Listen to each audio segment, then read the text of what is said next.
Welcome to Phoenix Holdings. This is a really cool project that we're going to take a look at today. It's RC here with John from Ascendance. John, how you doing? It's good to have you, man. I appreciate it. Guys, on my first AMA. Oh, wow. Go easy on you then. We essentially started this beginning of November. And, we've just been kind of fine-tuning everything and didn't want to market it really until we were ready to actually go. That makes sense. I appreciate that, actually. Okay, well, let's get right into it then, John. Why the name Ascendance? What's the inspiration behind the project? Was there like a catalyst that got this whole thing started? Tell us a little bit about the roots of what you're trying to do here in this space. So Ascendance is basically, the definition of what this project is about. We're trying to evolve DeFi into a different place. Because, right now everyone just kind of copies the same thing that doesn't work in the first place. So we're kind of doing things that nobody would do in order to force change.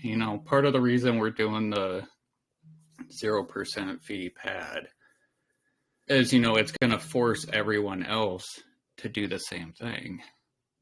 Because, why would somebody, go pay 2% of whatever they raise when they can use us? So, that's just kind of the first step of what we're going to do with the project. And then we're going to, kind of get rid of doxing, KYC, all that stuff, because it relies too much on a trust system. You see who they are, you're trusting that, they're not stupid enough to steal your money, but it just keeps happening. They just keep doing it. So we're kind of trying to take a different approach to protect investors' money. And the best way to do that for us is to onboard them with the 0% fees. Because we're going to have our own liquidity pools, everything else. So we're forcing them to protect investors in order for them to make more money, essentially. So it's a different spin on a way to protect people. Hope that kind of makes sense. It does. It's kind of a little bit cryptic because there will be a lot of detail that get us to that point, or to really even get us to the point of fully unwrapping what you mean here. You have 3 separate tokens that you're going to launch: the Ascend, Summit, and the Ascendance. And you also have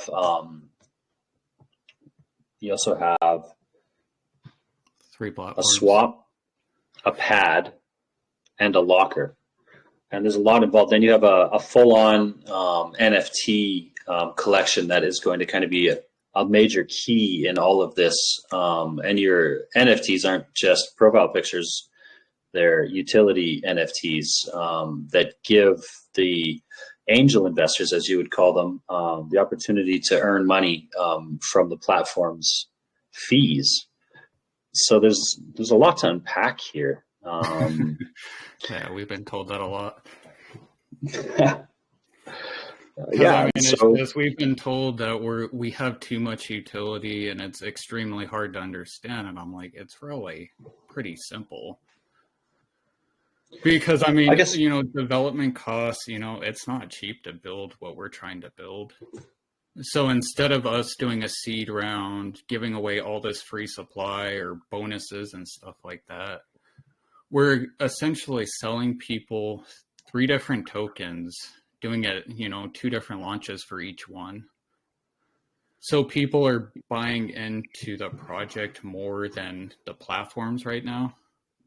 So when we do start releasing the platforms as we go, we're going to actually have a user base there. So it kind of saves us marketing money when you think about it. Because, we don't want to have, spend all this money on a platform and then have, maybe 100 people that use it or something. We want to kind of grab everyone on all blockchains.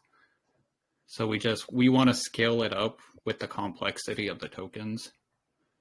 So the Ascend token is obviously the very first one, and it's the most simple one to understand. So that one is going to go towards funding the Ascend pad. That's the cheapest platform for us to develop, because we expect, the first token not to have as much success as the other two just because we're new. So then when we get into, Summit token, we're going to start funding the swap, since that's the one that's going to cost a lot of money to develop. But we should have more hype by the time we get to the second token. And then, we just scale it up. We do a token, release a platform, do a token, release a platform. So it's a different way to seed fund the project. I like it. I think that's approach. the smartest way. I think that's the smartest way to do it, actually, is to release a token and get your funds from that token, and then do what the actual original goal is. I've talked to some teams and then worked with them where that was the plan. I think it always works fairly well, depending on what the market is at the time and depending on the appetite of the investors at the time. Yeah, I mean, So end the of the first day, token, people buy tokens. I mean, they want to make their money that way. So we're giving them that way to be a part of it. And then, if they want to come back, buy into the next token, they're welcome to. But I mean, that's the more organic way for us to grow the project instead of just throwing money at it, because you've seen how that works with other projects. It doesn't work at all. It's all very short term. Of course, I mean, I think that's what people have grown to expect in this market, is something short term, and you can see that's what the investor sentiment, especially right now, is all about. Is what are you going to do for me within the first hour, let alone the first week?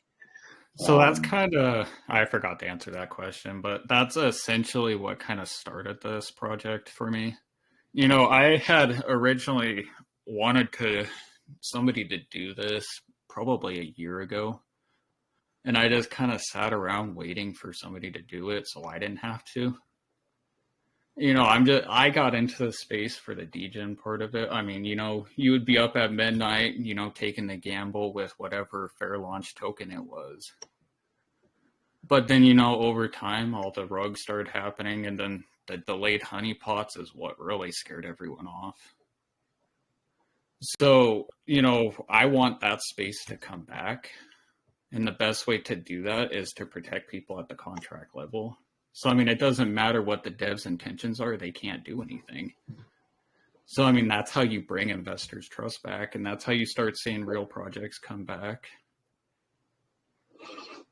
I really like that. Let's break that down a little bit. So how is it that you are going to control? Okay, so you're going to have a launch pad, but you're also going to be a supplier of contract on a base level. So are you going to, in order to be a part of your launchpad, are they going to have to use your base level coding that they can add onto, which will, take the control somewhat out of these rogue devs' hands? And if that's the case, how was that going to work? So I don't want to give up too much about exactly how we're going to do it, because a lot of that ties into the swap. But essentially with the free contracts, we're just going to, it's going to be very basic. We're not going to allow them to increase taxes. We're not going to allow them to pull the liquidity from the contract with the calls. And then, we're going to tie it into where they need to launch on our swap in order to even use our platform. So a lot of the protections are actually going to come from our swap. It's not the actual pad. Because the plan was always to release the swap and the pad together. I'm kind of tweaking the plan a little bit. So essentially, we're going to block it at the, the platform level to where they can't do anything. And then one of the protections we're doing is, in order for them to be safe, we're not going to allow them to launch or to raise capital while they're holding supply. Because unfortunately, we know how that goes. Everyone, moves supply around in their wallets, and, as soon as they launch, they just start unloading it. So it's just, we're eliminating those small little things to just make it harder for them. And then, if something does happen, we're going to tweak the platform, and then we'll address it and then just keep going. There's just so many scams and methods to do it that we have to kind of tweak it. But we're definitely not just going to release the platform and just, collect our money and wait around for it to die, which seems to be happening with everything. It's very, very interesting. So how will, say you have a creative project that wants to come through, some creative tokenomics, how will that work with your platform? So what we would do, because it would be more of a custom contract, we would probably charge them a little bit more of a listing fee. And then we would have our own dev go in and just renounce every malicious function to it. I mean, that would be part of the agreement. Because, we're not a charity. We're not just going to let them launch on us for no fees taken and then rug people. So, that's just kind of the deal that they have to make. And in return, we're going to give them, more exposure on the platform for cheaper than what they can get on other places. So we're kind of working with the people that would normally scam or have intentions of scamming by helping them actually make more money being legit. We can't guarantee every project's going to be some success or anything, but we're going to try and stop them from just running off with people's money. And that's kind of why we're doing the token locker as well. Because, a lot of these projects, they launch to fail because, they want the money and the liquidity. They just wait out the lock for 6 months or whatever and then take home $100,000. So we're kind of eliminating that as well. This is true. That is very true that is what happens on the regular. Yeah, it's every project now. Like they're like, oh yeah, we're Safu, we don't hold supply, blah, blah, blah. But, we're going to take all the liquidity in 6 months. It's just kind of stupid when you think about it. No, I think that the developers, the people who start the project, the liquidity providers, I think that they feel as if that pool is theirs. It's their payoff. You know what I mean? Oh yeah. Even the ones who are there's money. Yeah, it's a different way of looking at it. The way you're looking at it, it's more of a long-term profit structure that requires a lot of upfront cost and trust on your behalf in order to even reach, the end goal where you will be able to start making profit. To me, that means that that you're really going to try to build a platform based on trust, and the trust is going to come from you doing what you say you will do all along the way. Yeah, exactly. That's the only way that I can see it working. For me, I don't personally care about the token tax. I'm just, as you can see, we're doing 0% buy, 9% sell, and we're only getting 4%, 1% to liquidity, and then 4% to the NFT people. We're not going to make money from this. So, our goal is, the platforms. It's always been my goal when I started this was to build the platforms. This 3 token thing was kind of added on because of market conditions and everything else to try and, get that backing. So, we'll see how it goes. Nobody's really done this, so hopefully it works. Okay, so let's get into the actual token. The first one, the Ascend token, 0% buy, 9% sell tax. But there are some interesting utilities that you have here with your first NFT drop, which will be the Angels, I believe. Yep. They will allow whoever owns the rarest of those will receive 4% of sell transactions will be rewarded to holders of the 10% rarest of our NFTs. Yeah. So let's talk about that.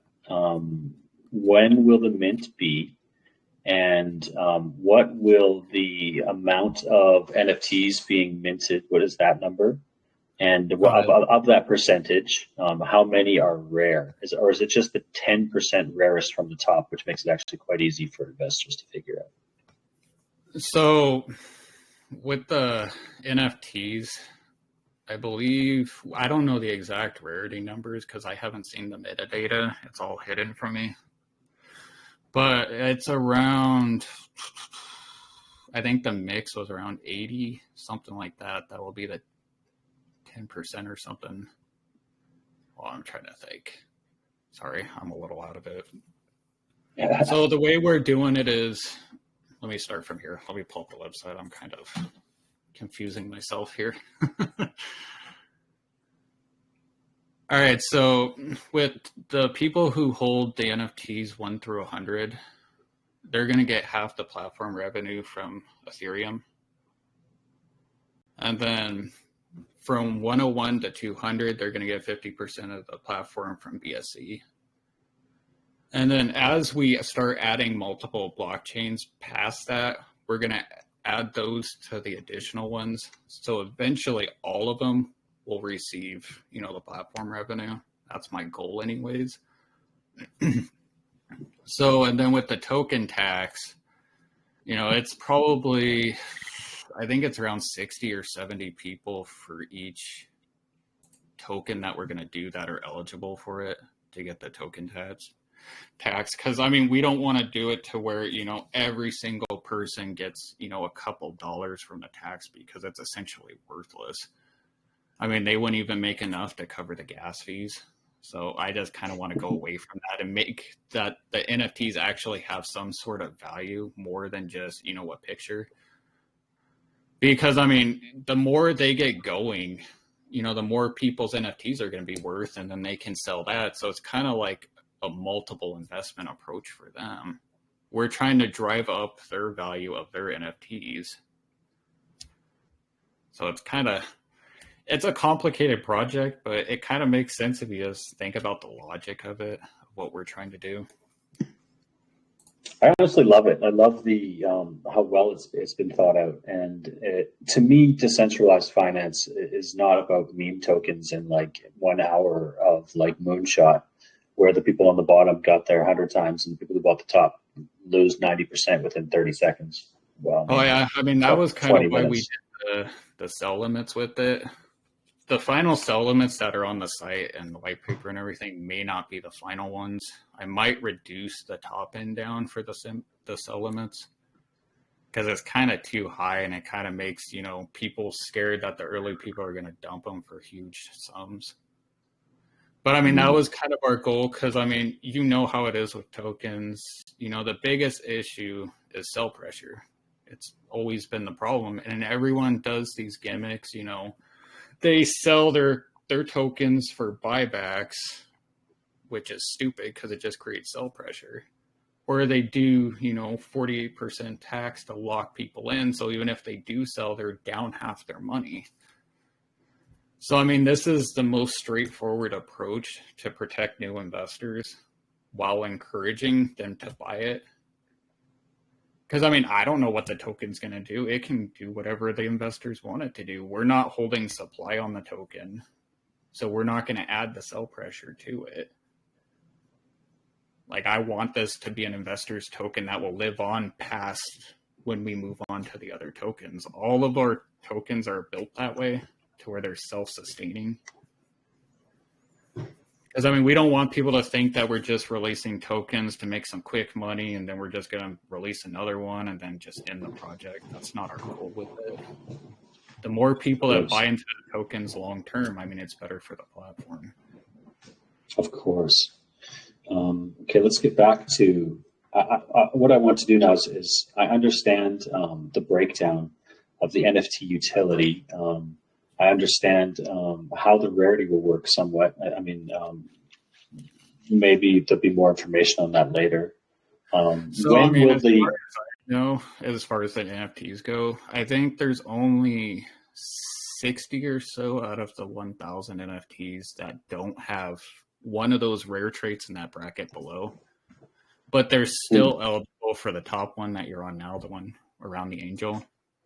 So even if they don't carry the the trait rewards, they're still going to have the numbered rewards. So like when I came up with this, I tried to cover every single NFT. So, I mean, who can do that? I mean, we did every single 1,000 NFTs have a use case, which is pretty hard to do. It's brilliant. Sounds like it took a lot of work. I appreciate the time you put into this, man. So we've got, and I'm sorry to make it seem like I'm rushing. I'm not. There's just a finite amount of time, and there's a lot of good stuff to unpack here. So we've got the Ascend token. Okay, sorry. Before we get to the Ascend token, the NFTs, one question that I've been curious about is the utilities. Do they spread across all of the tokens, or will you have new NFTs for each token launch? And the utilities will just be for that specific token? No, it's for all of them. So we're doing the 1,000 NFTs for all 3 tokens. We're not going to mint more or anything else for those. So those rewards are never going to change. However, but it'll create a demand in the market, though. Hopefully. Yeah, that's the goal. It seems like. Yeah, because I mean, I'm focusing more on the investors, on how they can actually earn a return without relying on 1,000,000% APR or stuff like that. We want to give them value from them buying our tokens, and we also want to increase the value of their NFTs at the same time. So it's kind of it's a revolving ecosystem that kind of feeds itself. It's brilliant, actually. I really like it. So I just moved ahead here over to the Ascend tokenomics. And so you got your angel tax, 4% of all sell transactions will be rewarded to holders of the rarest 10% for NFTs. Now, there's 1,000 NFTs, so there'll be 100 of those NFTs that will allow you to get 4%. That spreads across all of the 3 tokens that you'll be launching, which means that early adopters are who you want to be. It'll actually be 6 launches. 6? Yeah, 6? because we're doing essentially how we're going to do it is we're going to do Ascend on BSC, and then we're going to release.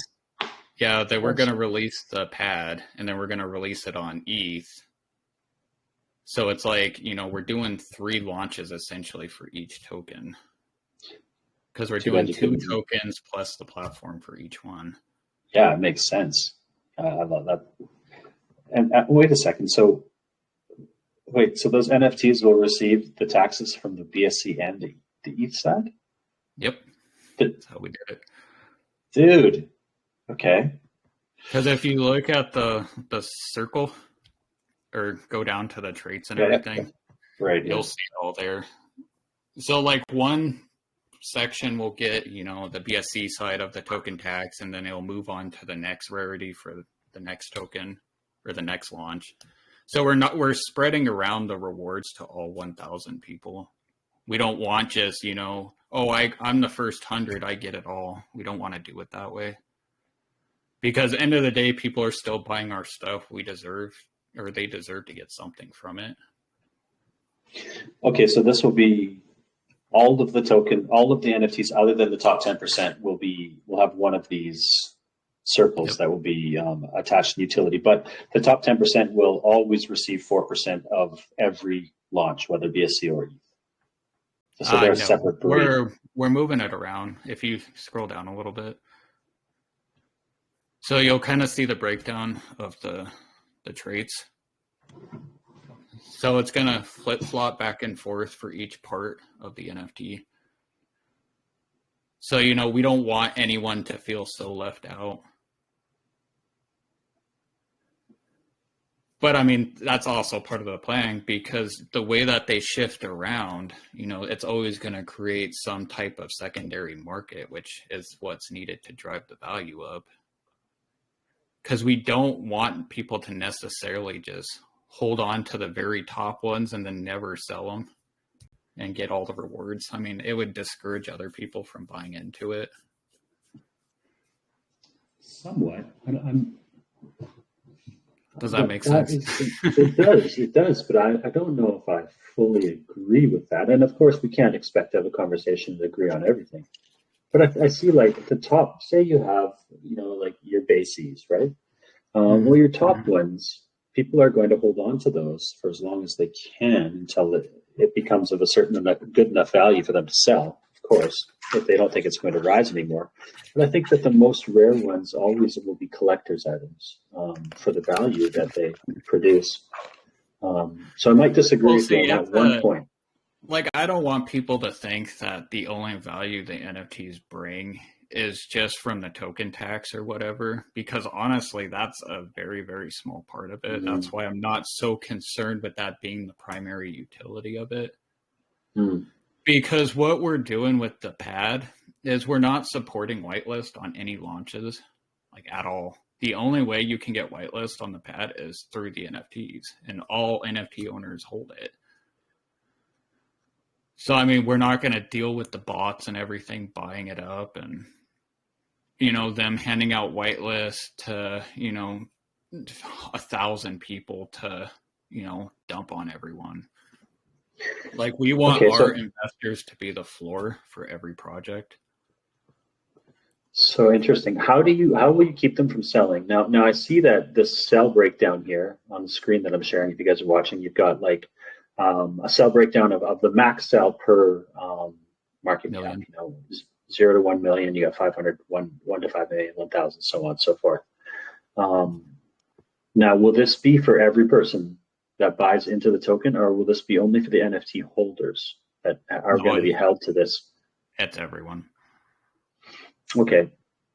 Now, and we're essentially going to do because I know how the space works. I mean, people would just transfer the tokens and then bypass the limits. So we're putting a block on it to where in order to transfer the tokens to a different wallet, you have to transfer the full balance. And then the new limit applies to that. We're not going to tax their transaction because I think that's stupid. But we're not going to just let them move around supply to, so they can bypass the sell limits. Okay, so but if I send from one wallet to another, how am I in that new wallet? The contract won't recognize that that's a new amount, and I would be able to sell if I still, I'd probably be able to sell another 500. Would I not be able to? No, it would track it and then block it because it would count technically as a sell. So I mean, the contract's going to have it coded in there where if you sell, you're, restricted for 24 hours from selling again. So when you move it to a wallet, it's just doing that essentially. Interesting. It's going to be a heavily coded contract. Oh yeah. That's why I'm not rushing it. It needs to be done correctly so I don't honeypot everyone. Yeah, absolutely. Okay, so we've got our first token. The only way to be a part of the pre-sale, there will be a pre-sale for this token, or no. There's going to be. Perfect. And what does that mean for the investors' information? I know that we spoke about it a bit earlier, but just for their information. So every NFT owner is the only people that can buy into our fair launch. We're not allowing public access for any of the 6 tokens or the 6 token launches. So, I mean, we're not going to put it up and, have the public buy right after you because it's a false sense of reward if you're just giving away it to other people. So we want our NFT owners to always be the foundation of every launch that we do. And the best way to do that is to only allow them to buy it before it hits public. What will be the space of time that they have to buy in before it hits public? And what is there to help the public to trust that your NFT holders won't dump on them? Well, I mean, that's kind of where the sell limits come in. But we would give them, around a week to buy into it because, everyone's busy. And we're not just going to drop it on them. We'll give them notice before we do it. And, once they buy in, they're welcome to sell their NFT. It doesn't matter. The only thing is the new people can't buy into it because they weren't the holders at the time of it. Because, I mean, you can see how that would be exploited if we allowed that to happen. So essentially what you're doing is you're cutting out the scalpers, the swing traders, all of that type of crowd, and you're really focusing on building holders and long-term investors a piece of the pie that can't be taken away by that other fun Yeah, half that I just mentioned. yeah, because I mean, we Okay. couldn't do this project to protect investors and then give them, 3 tokens that takes advantage of them. I mean, it just wouldn't be very smart. It would send mixed messages to people. So, I mean, we've had to, spend so much time on each little aspect of this project to, think 10 steps down the line on how it could possibly go wrong and then try to fix it. So that's basically what this whole project has been for the past 8 months, is just us tweaking every little detail. Okay. Now, I suppose the big what if here will be, what if the market, what if you set out to find the real pure investors and the ones who are here because they believe in DeFi and they want to see it evolve. What if you find out that there's not a lot of people like that in the space? I think that's a big question to consider. So, I How mean, will I'm you not. bring them in if you find that the ones that are here now are just the swing traders and the scalpers? See, I mean, I don't want to send the wrong message that, we're hating on, the swing traders or whatever. Because, I mean, end of the day, people want to make money. So I'm not trying to penalize them or whatever else. We want those type of people. That's why we built the tokens the way we have, to protect them from themselves, essentially. I guess that's the best way to put it. Like, we want them to swing it. I mean, I don't care. I wouldn't do 0% buy tax if I wasn't expecting people to swing it. But I want people to swing it responsibly without, taking advantage of, if you see a $20,000 buy come in, you're not just going to load your bags on them 4 or 5 times, that type of thing. Mm, So, I mean, okay. with this is, most people are scared of loading supply. Like, if you see a 2-3% person that bought, that normally scares the crap out of everyone. But, with the Send token, it's actually better for investors for them to do that, because they're locking up more supply and they're still bound by the same limits. So it To prevents be more or less micro cells.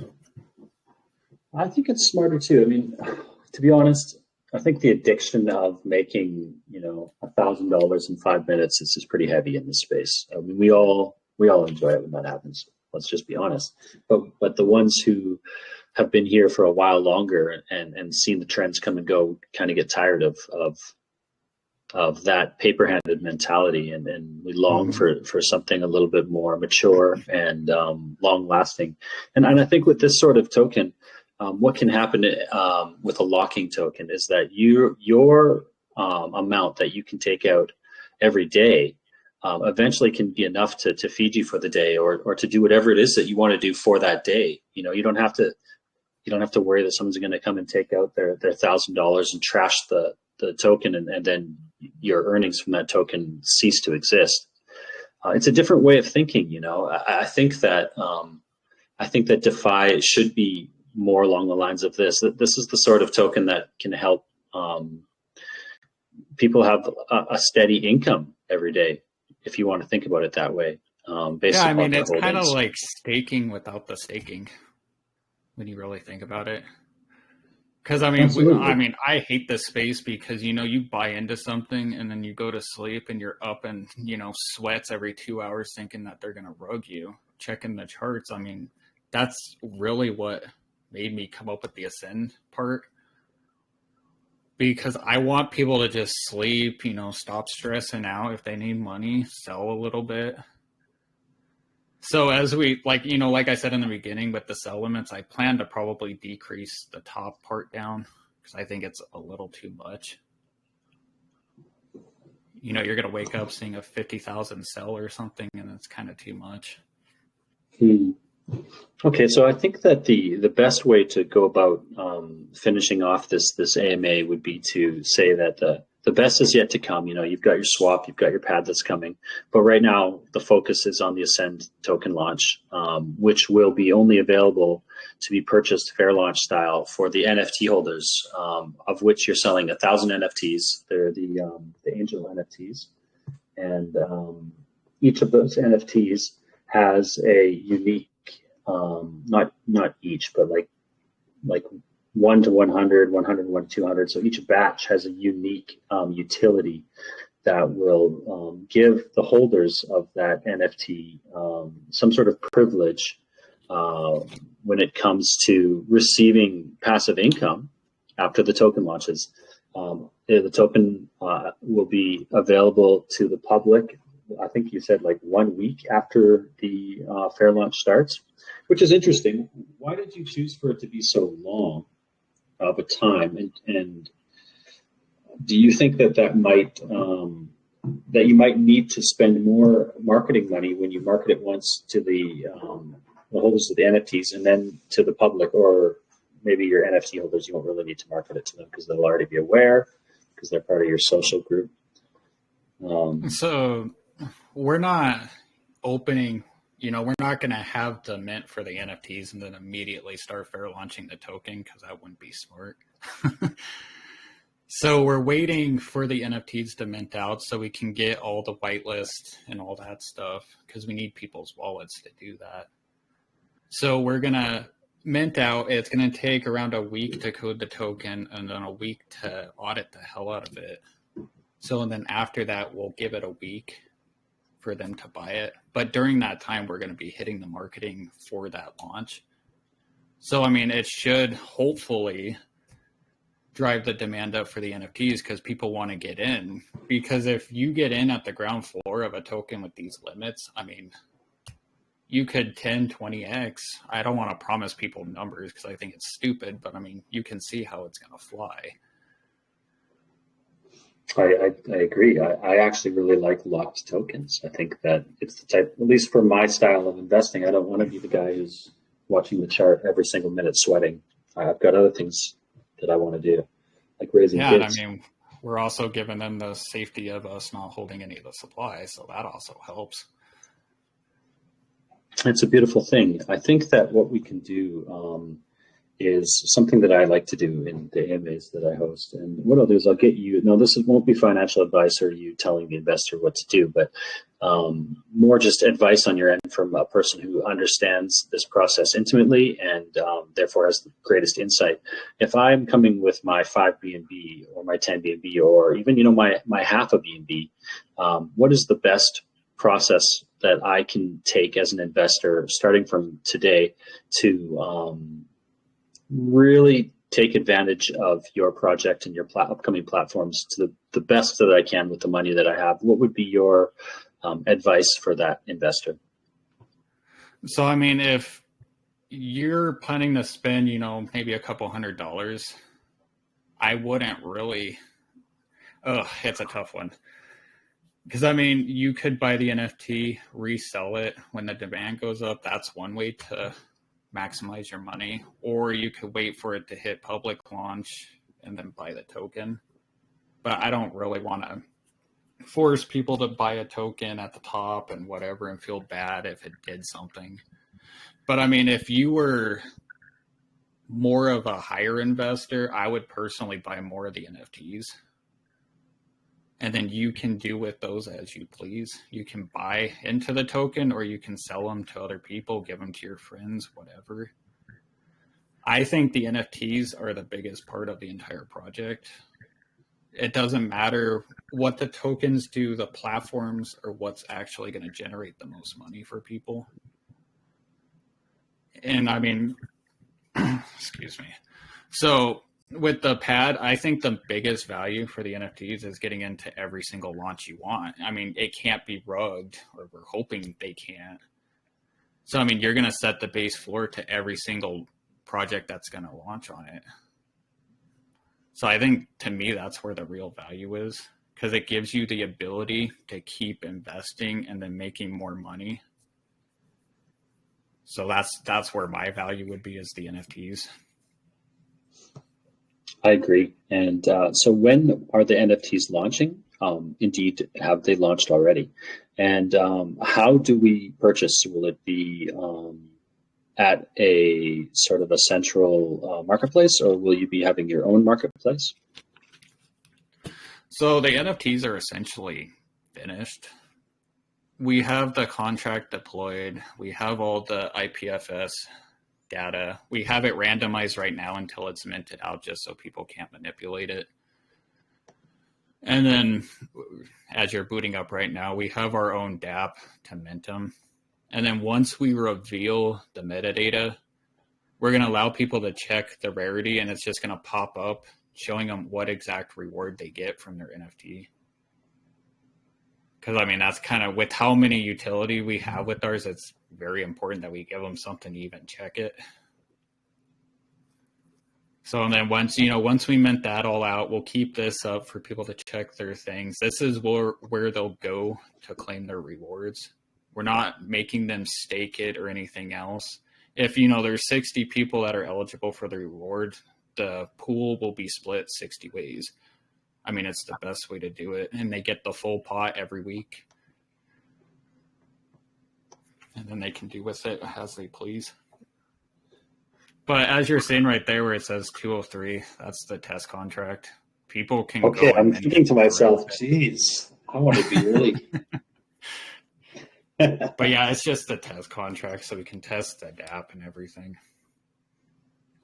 I really like the look of this dashboard. To me, the fact that you've been working on it since November of 2021, I believe that you said, and I haven't really heard anything about you guys, it means that you guys have been, hard at the pot cooking it up, man. And now is just the time for the big reveal. And of course, this is the first AMA along the tour. Phoenix Holdings killing it like usual. Yeah, that was a happy coincidence that we ended up talking before. It's all, yeah. This was the first community that I was ever really, well, no, it wasn't the first, but this was one of the most important communities that I was a part of when I first came into crypto. And I believe in staying loyal to the people that you get to know how to do the work with. So I love Phoenix. That's why we chose you guys first, because I'm super paranoid about who gets behind this. So, I mean, I like the community here, so I mean, they're the best people to go to first. It is a good community, and it's a real community. It's organic too. Yeah, we don't want just hype people that dump their bags. That's it. That's the sort of crowd that you're looking to get away from, and albeit there's a lot of money to be made there. Let's not pretend, but it's only for the small amount of people who understand how to get into the circle. Yeah, and I mean, part of the problem is they may make $1,000 flipping one project, but then they get rugged on the next, so it's kind of a losing battle for them. Oh, I've had that conversation many times. It's true, my friend. Oh my goodness, it happened to me this weekend. To be honest, it's the way it is. Because everything's a scam now. It's crazy. Yeah. Okay, so did you mention when the mint is going to begin? Oh, I'm waiting on something today, which will kind of direct me in which path we go. Because if the thing I'm waiting on ends up happening, we should grow exponentially rather fast. Mm-hmm. But if that doesn't happen, I mean, we're available to mint basically. We can do it in an hour if that's what people want. Yeah, building the hype, I think, is very important. It's interesting, and I think this is the same way with every single business. It doesn't matter whether it's crypto or real world. Like, for instance, even like a company that wants to go out and become an accounting firm or something like that, without the proper marketing to get people's eyes on it, to get people to understand what it is, it's really hard to catch on. So you could have the greatest thing known to man. You could have created sliced bread, but if nobody knows about sliced bread, Well, I mean, as you can tell from our chat numbers, nobody knows about us for a reason.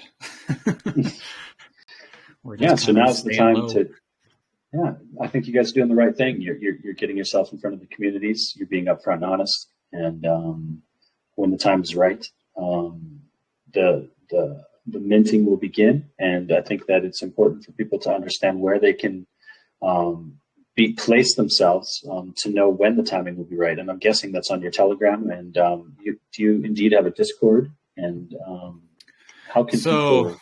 I guess I should get into the Discord thing. So, I mean, my plan was never to use Discord.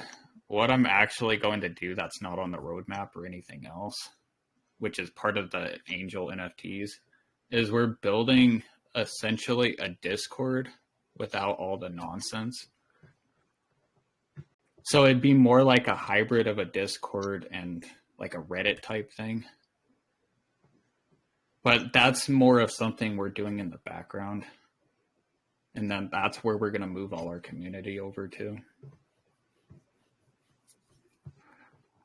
I was kind of keeping it hidden, but you got it out of me. See, that's bro. I'm an AMA host. It's what I do. This always happens.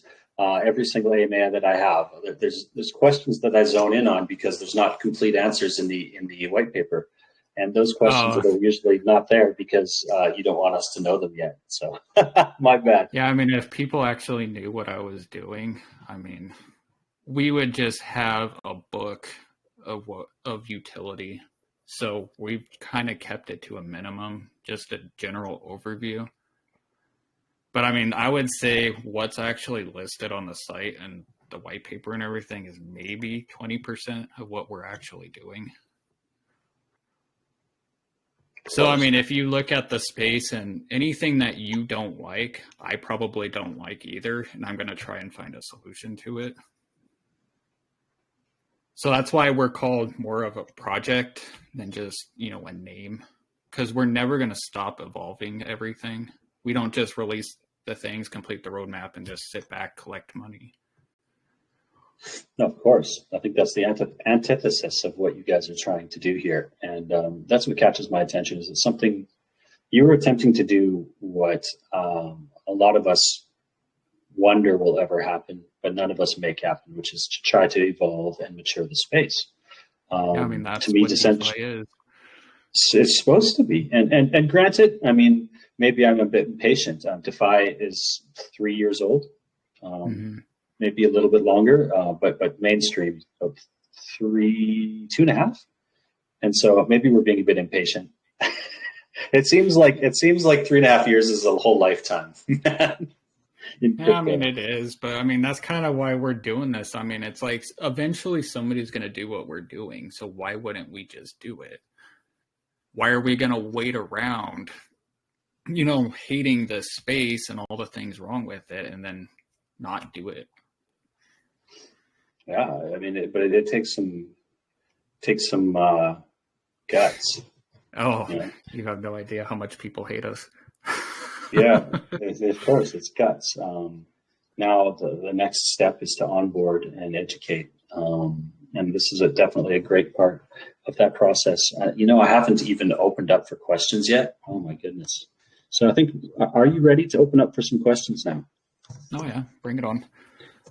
All right, so I'm gonna open it up.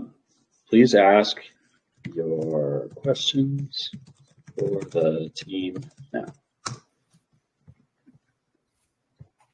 Open up for some questions. Let's take a look. Let's see if people put their hand up here. Oh, we got all sorts of people. First, I'm going to go with G Benga. Mr. Benga, you have the floor. Please ask your question, sir. Okay. Hi, brother. Thanks for the opportunity, man. Of course. Okay. Awesome. I think this is a great project. I've actually took my time to go to the roadmap and your website. I quickly have a question with respect to, I see you having Launchpad, and the Launchpad happens to be one of the very quick activities that will occur with respect to the roadmap. I'm just kind of curious that we have a lot of Launchpad and crypto space these days. What do you consider to be the best competitive advantage that will people to come to your own launchpad and drop and stop other launchpads that we have in the crypto space today? Or why do you think investors will also I think I lost him. love to subscribe to projects in your launchpad? Mr. Okay, Benga, actually, so you cut out for a couple am I audible? seconds. You cut out there a little bit. Could you repeat yourself, please? Well, just the last Oh, part. cool. Okay. Yeah, the last part is like, what do you think it should be the competitive advantage for investors? Because like person like me, I've known different launchpad. Like I know, I've been using them. Now, what do you think you as a coming a project? What do you think it should be a competitive advantage? What will be selling to investors and crypto owners to make them to come to your own launchpad? Like, what do you consider to be the biggest advantage of your launchpad over others? So, I mean, obviously, the biggest advantage to us is we're not doing it for money. And I mean, that's kind of the problem is, platforms essentially are doing things, putting themselves first to extract as much money from projects and investors as possible.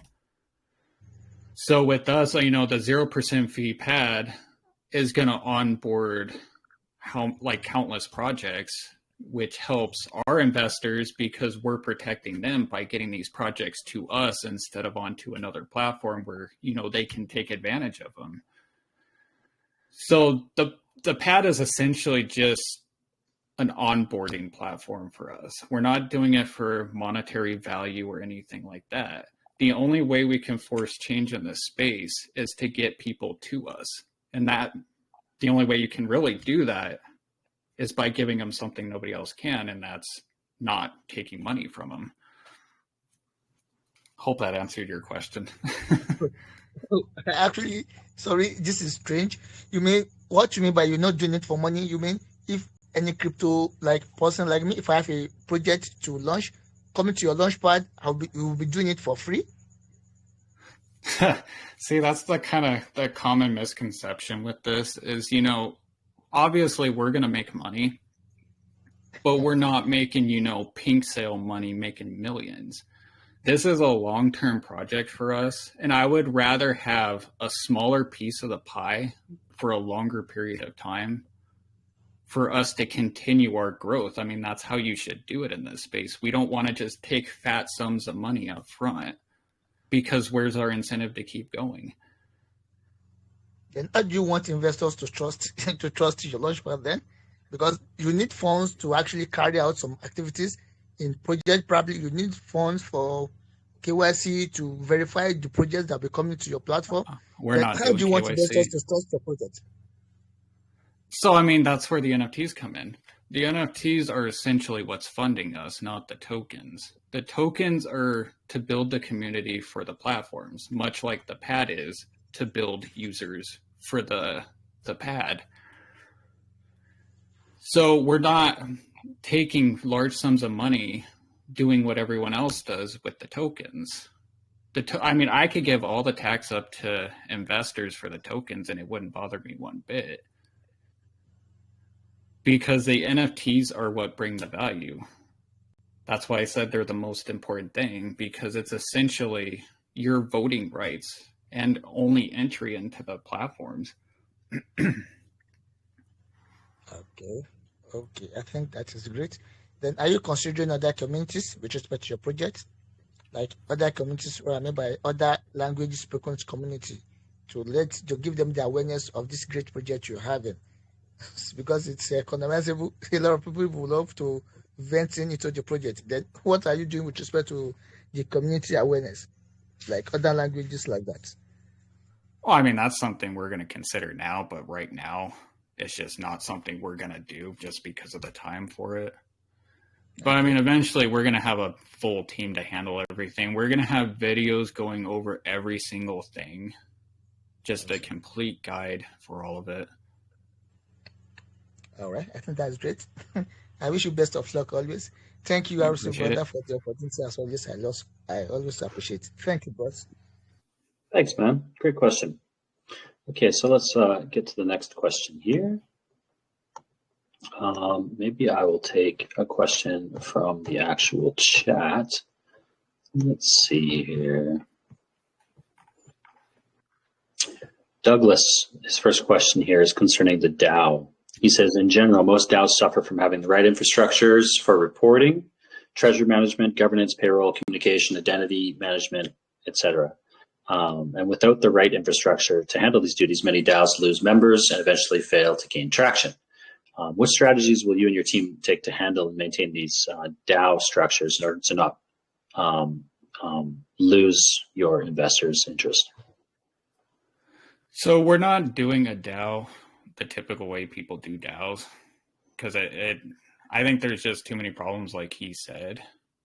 Instead, what we're doing, with the Summit and Ascendance token, we're giving them voting rights on how the token functions. We're not actually going to control any of those aspects. I mean, I'm not going to go over what those aspects are yet till we're closer. But I mean, as far as the platform and everything, they're the ones that are going to control what other projects do, on the pad and everything. How much they get from the liquidity or from the capital raise, stuff like that. I mean, they're going to be what controls their future and what project makers do. Like, the only thing I'm not going to allow people to do on ours is, charge people money for the pad, because I would just go against the whole reason I'm doing it. But I mean, they're going to serve as the baseline. I mean, we're not doing anything crazy with the money side, so we don't need the DAO for them to control our direction. But in the future, if they want their input on our projects, that's the only way that they're going to be able to add it. Because like I said, I mean, there's a lot of stuff that we're doing that I'm not going to reveal yet.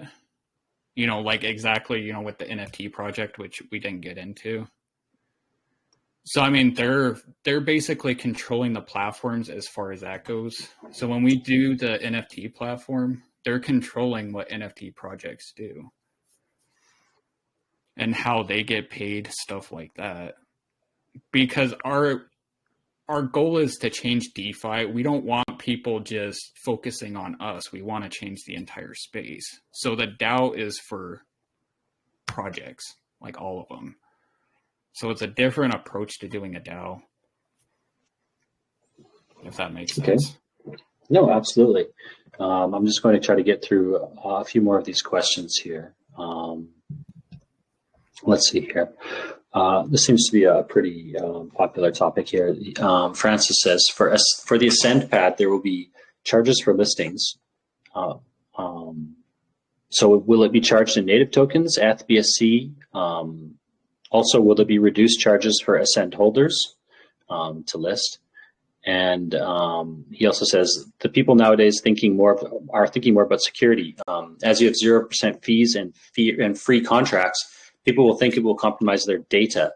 So how will we know our data is safe, and what precautions and securities will be taken to protect our data? And also, Ascend Pad, Ascend Swap, and Ascend Locker is all in one platform, or will there be different platforms for each of them? Let me find where he asked that. What was the name? All right, I'll just tag you here. Yeah, because there's a lot of questions there. There you go. Here, let me scroll down.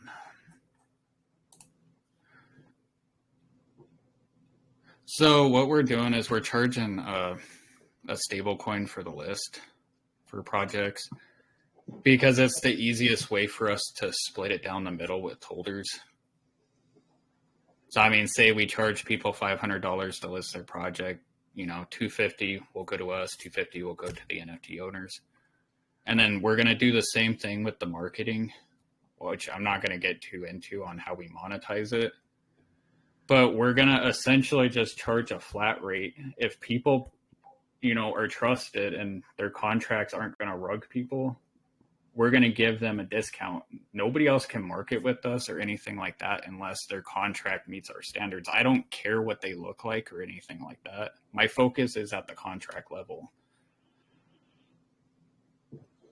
So as far as the one, I forgot there's more. We're winding down here too. We've had you for an hour now, so we'll take maybe one more question from the. All right, let me answer his other ones really chat quick. here. So with the 0% fees, we did consider that with, all the ruggers out there like, oh, I'm just going to flock to them to rug people and save money. That's not how it works. You're not going to just be able to list any project with us and do whatever you want just to save money. So that whole part's planned out. That's why we're kind of doing the token thing, the free token for people, the contracts. So that's one step. And then if they want to list one of their custom contracts, we're going to audit it to hell and renounce all the malicious functions of their contract. So that's just one of the steps that we're doing to protect people. I think that was it. Sorry. Oh, no worries. Okay. So thank you for answering that. The next question that we'll do is from the VC. Let's take UMB. Please go ahead. I've unmuted you. Yeah, good day, guys. How you doing? Hello, CH. How's you? Yeah. Hello. Hello, how you doing, guys? Doing great. Yeah, this is really a great project indeed, man. I really appreciate it. Yeah. My question I would like to ask, regarding this current market situation is too unstable and it's holding back investors. So can you guys give me some good reasons why I should buy and hold your token in this market situation?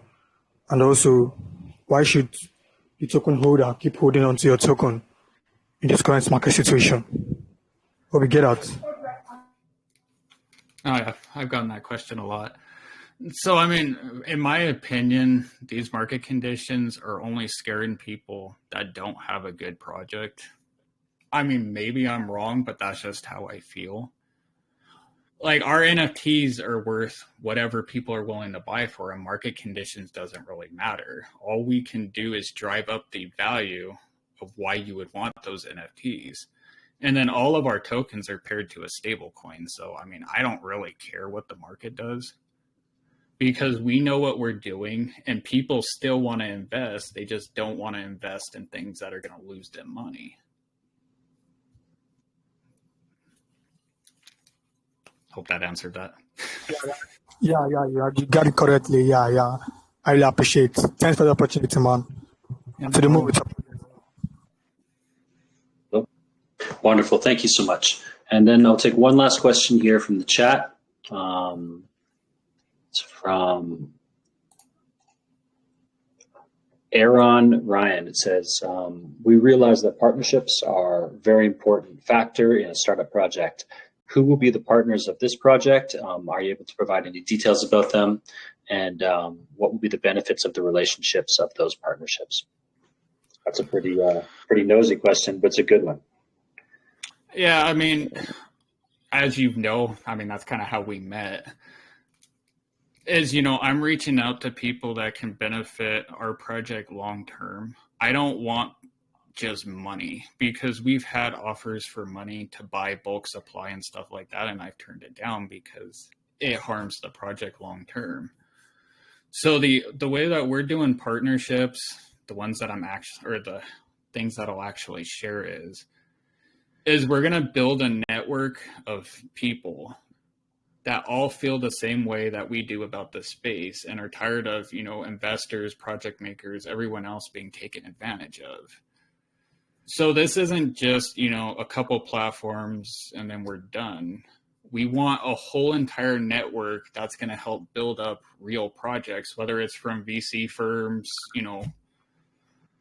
random projects that, people just maybe want to just gamble on, but we want to do it in a better way because doing this project, we've been scammed so many times, between devs and marketing and just everything.